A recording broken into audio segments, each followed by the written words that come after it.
Protein requirement ఎవరికైనా ఉంటుంది. పిల్లలకి ఎదిగే పిల్లలకు చాలా అవసరం. ఎస్పెషల్లీ ఎవరైతే పేరెంట్స్ పిల్లలు ఆరోగ్యకరంగా లైఫ్ లాంగ్ ఉండాలి అనుకుంటే ఫస్ట్ 12 ఇయర్స్ చాలా crucial. Matter of 5-10 years is more than enough. ఈ కాలంలో డయాబెటీస్ నేను చూశాను. 14 ఇయర్స్ 16 ఇయర్స్ వాళ్ళకి షుగర్. పాప సార్ హార్డ్లీ 8 ఇయర్స్ 10 ఇయర్స్ లోపల పాప ఆడుకుంటూ పడిపోయిందంట. అయ్యో, షాకింగ్ న్యూస్ ఏంటంటే స్ట్రోక్తో చనిపోయింది. ఇప్పుడు ఏదన్నా ఒక ఫుడ్ తిన్న తర్వాత మనం వర్కౌట్ చేస్తే ఖర్చు అయింది అనుకోండి, ఓకే, ట్రాన్స్ ఫ్యాట్స్ ఖర్చు కావు, అది మీ బ్లడ్లోనే తిరుగుతుంటుంది. అందుకని మీరు యంగ్స్టర్స్కి ఎక్కువ హార్ట్ అటాక్స్ రావడానికి వన్ ఆఫ్ ద రీజన్ కూడా ట్రాన్స్ ఫ్యాట్స్. ఈ ట్రాన్స్ ఫ్యాట్స్ ఎందువల్ల ఉంటాయంటే ట్రాన్స్ ఫ్యాట్స్ అనేటివి మీకు బర్న్ అవ్వవు, నువ్వు వర్కౌట్ చేసినా కూడా ఖర్చు కాదు. హలో వ్యూవర్స్, మీ కన్వీనియన్స్ కోసం we started a new channel RWV clips, rewind with విశ్వ క్లిప్స్. మెయిన్ పాడ్కాస్ట్లోంచి చిన్న క్లిప్స్ని ఈ ఛానల్లో ప్రజెంట్ చేస్తున్నాను. Please subscribe to RWV clips. Thank you. So ఇప్పుడు మనకి ఎస్పెషల్లీ ఫర్ కిడ్స్, పిల్లలకి ఇప్పుడు వాళ్ళ గ్రోయింగ్ స్టేజ్లో చాలా వరకు వాళ్ళ డైట్స్ కూడా ఏంటంటే regular how parent eats the same thing applies for kids కదా. సో కిడ్స్ గ్రోత్కి ఎస్పెషల్లీ వాళ్ళ డైట్స్లో చాలామందికి ఏంటంటే మనం బ్రేక్ఫాస్ట్లో ఈ హ్యాబిట్స్ అలవాటు చేసుకుంటే, ఈ breakfast kids especially for age of 5 to 10 years నుంచి 10 to 20 ఇయర్స్ వరకు ఈ ఏజ్ గ్రూప్ వాళ్ళకి ఎలాంటి ఫుడ్స్, హెల్తీ ఫుడ్ మనం ఇవ్వగలిగేది ఒక లిస్ట్ అని మీరు చెప్పగలిగితే. పిల్లలకి ఎలా అంటే న్యూట్రిషన్ ఇవన్నీ మనకి తెలుసు, పిల్లలకు తెలియదు. పిల్లలకి ఏం కావాలి, రుచిగా ఉంటే తింటారు. అవును, టేస్ట్ ఉంటే తింటారు. అట్లా నేను కొంతమంది ఫ్యామిలీస్లో చూస్తే ఫ్రిడ్జ్ ఓపెన్ చేస్తేనే బిస్కెట్లు, చిప్స్, అన్నీ కూల్ డ్రింక్లు, అన్నీ చెత్త అన్నీ ఉంటాయి. అవి కనిపిస్తే తింటారు ఎవరైనా. ఇంకొక ఫ్యామిలీని చూసాను. సో వాళ్ళ ఇంటికి వెళ్ళినప్పుడు ఫ్రిడ్జ్ ఓపెన్ చేస్తే ఏం లేవు. ఓకే, అంటే కూరగాయలు, ఆకుకూరలు, పండ్లు ఇవి తప్ప బిస్కెట్స్ కానీ ఏమంటారు ఇవి కూల్ డ్రింక్స్ కానీ మనం జనరల్గా పెట్టుకునే అన్నీ ఏవి లేవు అందులో. ఇంకేం తింటారు అందులో? నేను చూసింది ఏంటంటే షుగర్ చాలా తక్కువ ఉండి న్యాచురల్ ఫామ్లో ఉండే డార్క్ చాక్లెట్స్ ఉన్నాయి, టేస్టీగా ఉండేటివి, కుకీస్ ఉన్నాయి, ఏమంటారు నట్స్, సీడ్స్ ఉన్నాయి, ఇట్లాంటివి ఉన్నాయి. అలాంటివి ఇప్పుడు ఏముంటే అవి తింటారు. రైట్, అవునా కదా? ఫస్ట్ ఆడ కనిపిస్తే కదా, కనిపించకపోతే ఇంకా ఉన్న ఆప్షన్ టేస్టీగా ఉండేటి పిక్చర్స్ చాలా ఉన్నాయి మార్కెట్లో. ఇప్పుడు చాక్లెట్స్ అయినా హెల్తీగా చేయాలంటే షుగర్ లేకుండా బెల్లంతో చేసేవి కానీ స్టీవియాస్తో చేసేటివి కానీ చాలా ఉన్నాయి. అవి మనం తెప్పించుకుంటే బాగా ఉపయోగపడుతుంది. ఇట్లా అంటే ఇద్దరికి పిల్లలు ఉన్నారు, బట్ ఇద్దరు దాంట్లో డిఫరెన్స్ ఏంటంటే అది రైట్, అంతే కదా. రైట్, అట్లా అనమాట. వీళ్ళకి మనకి ఎవ్రీడే ఒక బాయిల్డ్ ఎగ్ కానీ లేకపోతే ఆమ్లెట్ అని, ఇప్పుడు అంటే ఇది ఈ ప్యాటర్న్ నేను ఏదైతే చెప్పానో ప్రోటీన్ రిక్వైర్మెంట్ ఎవరికైనా ఉంటుంది. పిల్లలకి ఎదిగే పిల్లలకు చాలా అవసరం. ఎస్పెషల్లీ ఎవరైతే పేరెంట్స్ పిల్లలు ఆరోగ్యకరంగా లైఫ్ లాంగ్ ఉండాలి అనుకుంటే ఫస్ట్ 12 ఇయర్స్ చాలా క్రూషియల్. ఈ 12 సంవత్సరాలు వాళ్ళకి ఇచ్చే ఫుడ్ కానీ న్యూట్రిషన్ కానీ చాలా ఇంపార్టెంట్. ఈ 12 ఇయర్స్లో వాళ్ళు ఎంత ఎక్కువ మెజారిటీ ఆఫ్ జంక్కి అలవాటు పడితే వాళ్ళకి matter of 5-10 years is more than enough. ఈ కాలంలో డయాబెటీస్ నేను చూశాను.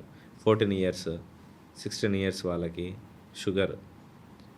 పిల్లలు మీరు ఈవెన్ ఇప్పుడు సర్వేస్ కూడా వచ్చాయి కదా, ఈవెన్ పిల్లలకు కూడా, టీనేజ్ పిల్లలకు కూడా టెస్టులు చేపియాలి. డెఫిషియన్సీస్ ఉన్నాయి, ఐరన్ డెఫిషియన్సీస్ ఉన్నాయి, D ఉంది, B12 ఉంది, అండ్ దాంతోపాటు గ్లూకోజ్ లెవెల్స్ ఎక్కువ వస్తున్నాయి, HbA1c లెవెల్స్ ఎక్కువ వస్తున్నాయి, ట్రైగ్లిజరైడ్స్ ఎక్కువ వస్తున్నాయి, గుడ్ కొలెస్ట్రాల్ బాగా తగ్గిపోయింది. ఆ పిల్లలకు వచ్చేది కాదు యాక్చువల్గా అది, కానీ పిల్లలకు కూడా చేయించాలి ఇప్పుడు, తప్పదు. ఎందుకంటే అట్లా ఉంది లైఫ్ స్టైల్. అంటే బయట ఏం తింటున్నారో తెలియదు మనకి. బేకరీస్ కానీ ఇప్పుడు అన్నీ అయిపోయినాయి కదా, జంక్ గిగాంటిక్ కంపెనీస్ వచ్చినాయి, ఇంకా అందరికీ ఈజీ వెసులుబాటు, ఆఫర్స్ ఉంటే పోయి తినేదే ఇంకా అట్లా. ఇంటి పక్కనే బేకరీలు ఉన్నాయి, వాళ్ళు తినేది మైదా, అది ఎప్పుడో స్టోర్ అయి ఉంటాయి అట్లా. ఇందులో అన్ని దాంట్లో కన్నా డేంజరస్ ఫ్యాట్ వచ్చేసి ట్రాన్స్ ఫ్యాట్స్ అన్నమాట. ఇప్పుడు ఏదన్నా ఒక ఫుడ్ తిన్న తర్వాత మనం వర్కౌట్ చేస్తే ఖర్చు అయింది అనుకోండి, ఓకే, ట్రాన్స్ ఫ్యాట్స్ ఖర్చు కావు, అది మీ బ్లడ్లోనే తిరుగుతుంటుంది. అందుకని మీరు యంగ్స్టర్స్కి ఎక్కువ హార్ట్ అటాక్స్ రావడానికి వన్ ఆఫ్ ద రీజన్ కూడా ట్రాన్స్ ఫ్యాట్స్. ఈ ట్రాన్స్ ఫ్యాట్స్ ఎందువల్ల ఉంటాయంటే మనకి బేకరీ ఫుడ్స్లలో ఏ ఫుడ్స్ అయితే ఎక్కువ ఫ్రోజన్ చేసి పెడతారో, అంటే ఎప్పుడు చూసినా అది ఫుడ్ ఫ్రెష్ ఉంటుంది. ఓకే, సో ఆ విధంగా ఇప్పుడు మనకి ఏమంటారు హైడ్రోజన్ మాలిక్యూల్ని యాడ్ చేస్తారనమాట వాడే ఆయిల్లో. అది హైడ్రోజనేటెడ్ ఆయిల్గా కన్వర్ట్ అయిపోతుంది. అది ఎందుకు వాడతారు అని అంటే మనం తీసుకునే ఫుడ్ సీడ్ ఆయిల్స్లలో హైడ్రోజన్ మాలిక్యూల్ని యాడ్ చేస్తారు. ఇది హైడ్రోజనేటెడ్గా అయిపోతుంది. అది వాడే ఏ ఫుడ్స్ అయినా కానీ ఎక్కువ రోజులు చెడిపోవు, స్టోరేజ్ ఎక్కువ ఉంటుంది. దీని కారణం వల్ల ఇప్పుడు మీరు ఏ ప్యాకెట్స్ అన్నా మీరు చూడండి హైడ్రోజనేటెడ్ ఆయిలే ఉంటుంది. ట్రాన్స్ ఫ్యాట్స్ యాక్చువల్ అవి. ట్రాన్స్ ఫ్యాట్స్ అనేటివి మీకు బర్న్ అవ్వవు, నువ్వు వర్కౌట్ చేసినా కూడా ఖర్చు కాదు. అదే కదా చెప్పేది. ఇప్పుడు మీరు ఇంత అన్నం తిన్నారు, ఖర్చు చేశారు, ఖర్చు అయింది. ట్రాన్స్ ఫ్యాట్స్ ఖర్చు కావు. అదే మీరు గూగుల్లో కొట్టండి, దే డోంట్ అంటే ఖర్చు అవ్వవు, బ్లడ్లోనే తిరుగుతుంటాయి.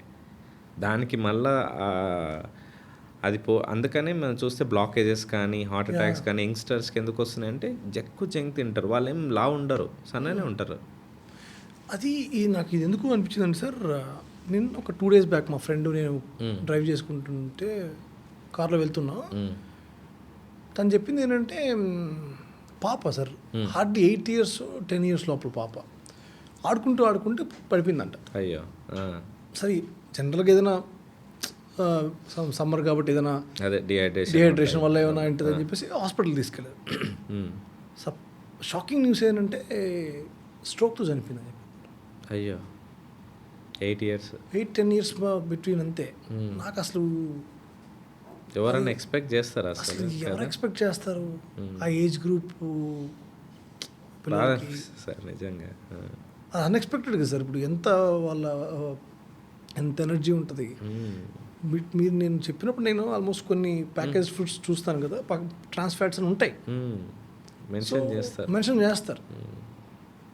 సో 90% ఆఫ్ ఈ బేకరీస్, ఈ ప్రాసెస్డ్ ఫుడ్స్, ఈ ప్యాకెట్స్, ఏ ఫుడ్ అయితే ఎక్కువ రోజులు ఉంటాయో చెడిపోకుండా అవన్నీ ట్రాన్స్ ఫ్యాట్సే. సో ఇది main dangerous fat trans fat అనేది. దీని గురించి చాలా తక్కువ మంది మాట్లాడతారు. రైట్. సో ఇది రీజన్ అదే. దీనికి లావుకి సన్నగతో సంబంధం లేదు. మీరు కన్జంప్షన్ ఆఫ్ జంక్ ఉందంటే అయిపోయింది ఇంకా మీకు. యాక్చువల్లీ సార్ నేను ఒక ఆల్మోస్ట్ నా 20 yearsలోనూ లేకపోతే 18 years ఆ టైంలో మనం ఎంత చిరుతిళ్ళు తిన్నా, అవును, హెల్తీగా తినేవాళ్ళం. చిరుతిళ్ళు అంటే యాక్చువల్గా అవి చూస్తే మనకి ఎటువంటి ప్రాసెస్డ్గా అన్ని శనగ ముద్దలని మనకి ఎంత నీట్గా దొరికేవంటే అప్పట్లో అసలు ఇష్టంగా ఇప్పుడు శనగ ముద్దలు తిన్నా లేకపోతే నట్స్కి సంబంధించింది ఏమైనా తిన్నా కూడా పల్లి పట్టీలు మురుకులు ఎంత హెల్తీ, బాగా టేస్ట్ అట్లానే ఉండేవి. మనం ఇంట్లో వాళ్ళు సింపుల్గా ఇంట్లోనే మన ఇంట్లో చేసుకున్నట్టే చేసి వచ్చి అమ్మేవాళ్ళు. వాళ్ళకి ఆ కల్తీ చేయడం తెలియదు. ఇప్పుడు బిజినెస్ మోడల్కి వచ్చేసరికి ఎక్కువ రోజు ఉండడానికి మాస్ ప్రొడక్షన్కి వచ్చేసరికి ఇంకా క్వాలిటీ పడిపోతుంది.